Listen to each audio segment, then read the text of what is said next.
మా ప్రభుత్వం వచ్చే నాటికి రాష్ట్రంలో ఉన్న ఎంబీబీఎస్ సీట్లు 2360 సీట్లు. మా ప్రభుత్వం వచ్చే నాటికి రాష్ట్రంలో ఉన్న ఎంబీబీఎస్ సీట్లు 2360 సీట్లు. ఈ కొత్త మెడికల్ కాలేజీల ద్వారా అడిషనల్ గా మరో 2550 మెడికల్ కాలేజ్, అంటే మోర్ దెన్ డబుల్.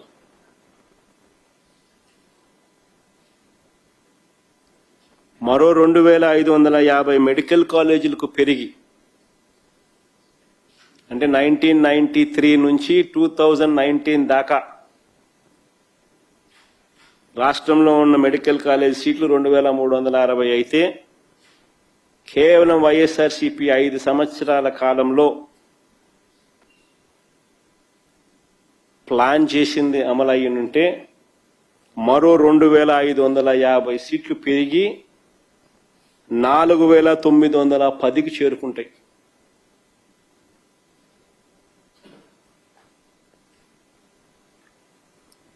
మేము అప్పటికే ఇంతకు ముందు నేను చూపించిన ఫోటోలలో మీరు చూసినారు కదా, 5 మెడికల్ కాలేజీలు ఆల్రెడీ ప్రారంభం అయిపోయాయి. 2023-24లోనే ప్రారంభం అయిపోయినటి ఫోటోలు ఆల్రెడీ చూపించాను. వాటి ద్వారా 800 సీట్లు అప్పటికే భర్తీ కూడా అయ్యాయి.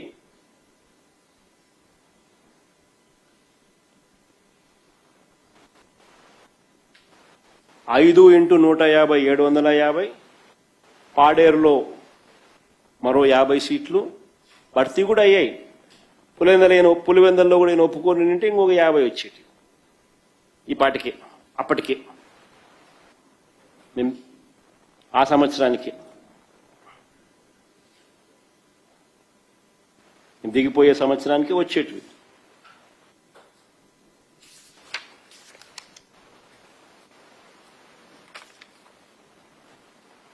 వైద్య విద్యలో ఇదొక అద్భుతమైన ఘట్టం.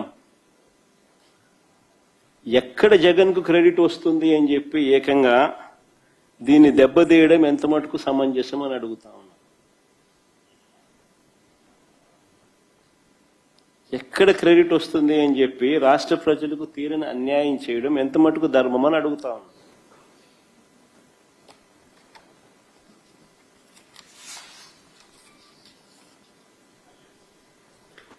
ఇక్కడ సరిపడా మెడికల్ సీట్లు లేక తమ పిల్లలను డాక్టర్లుగా చూడాలనుకుంటూ చాలా అగచాట్లు పడుతూ మన కళ్ళ ముందరనే మన పిల్లలు జార్జియా, యుక్రెయిన్, రష్యా, ఫిలిప్పైన్స్ ఈ దేశాలకు పోతా ఉన్నాం. మన పిల్లలు పోతా ఉన్నారు అక్కడ చదువుకునే దానికోసం. మరి అలాంటి పరిస్థితుల్లో వీటి అవసరం ఎంత అని చెప్పి ఇంకా తెలుసుకోలేకపోవడం మూర్ఖత్వం కాదా?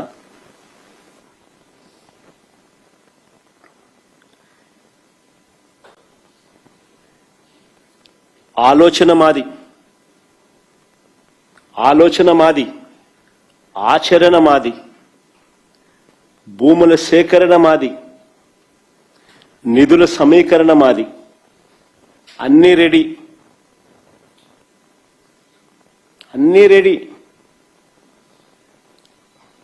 మరి చంద్రబాబు నాయుడు ఎందుకు దీన్ని ముందుకు తీసుకోలేకపోతా ఉన్నానని అడుగుతా ఉన్నా.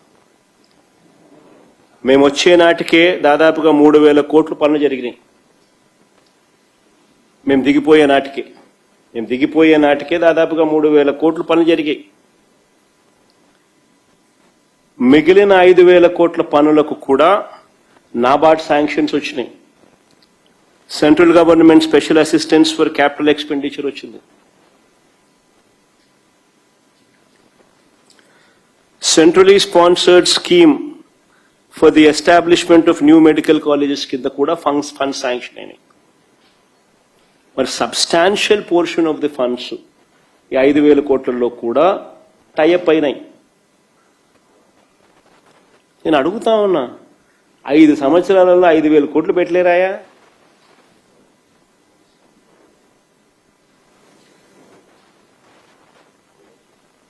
కొన్ని లక్షల మందికి మేలు జరిగే ఎస్టాబ్లిష్మెంట్స్, ప్రతి జిల్లాలోనూ ఒక సూపర్ స్పెషాలిటీ హాస్పిటల్, సిగ్గుండాలి ప్రభుత్వం ఏదన్నా కానీ ఏదన్నా చేయలేక స్కాములు చేస్తూ ఇటువంటి గవర్నమెంట్ ఆస్తులు అమ్మాలనుకొని చూస్తూ ఉందనంటే నేను అడుగుతా ఉన్నా, దేశంలో ఏ కాలేజ్ అయినా తీసుకోండి, ఎందుకు మన మంగళగిరిలో ఎయిమ్స్ తీసుకోండి, ఎన్ని సంవత్సరాలు పట్టింది ఎయిమ్స్ కాలేజ్ పూర్తి కావడానికి? ఏ కాలేజ్ అయినా ఎలా చేస్తారు? ఫస్ట్ హాస్పిటల్ కడతారు, తర్వాత అడ్మిన్ బ్లాక్ కడతారు, తర్వాత ఫస్ట్ ఇయర్ క్లాసులు కడతారు, తర్వాత సెకండ్ ఇయర్ క్లాసులు కడతారు, తర్వాత థర్డ్ ఇయర్ క్లాసులు కడతారు, తర్వాత ఫోర్త్ ఇయర్ క్లాసులు కడతారు, తర్వాత ఫిఫ్త్ ఇయర్ క్లాసులు పడతారు. ఏ కాలేజ్ అయినా అంతే, ఎయిమ్స్ అయినా అంతే, ప్రపంచంలో దేశంలో ఎక్కడైనా ఏ కాలేజ్ అయినా ఇట్టే కడతారు. స్లోలీ కడతా పోతా అంటాం, సార్ డబ్బులు పెడతా పోతా ఉంటాం, స్లోలీ జరుగుతా పోతా ఉంటాయి పనులు. ఏం అది 5,000 కోట్లు 5 ఏళ్ళు ఏం చెట్లు పెడతా పోలేమా? ఏమన్నా జరుగుతాయి. మంగళగిరి ఎయిమ్స్ ఎన్ని సంవత్సరాలు పట్టింది? మొన్న ఏదో నెట్లో ఏదో చూస్తా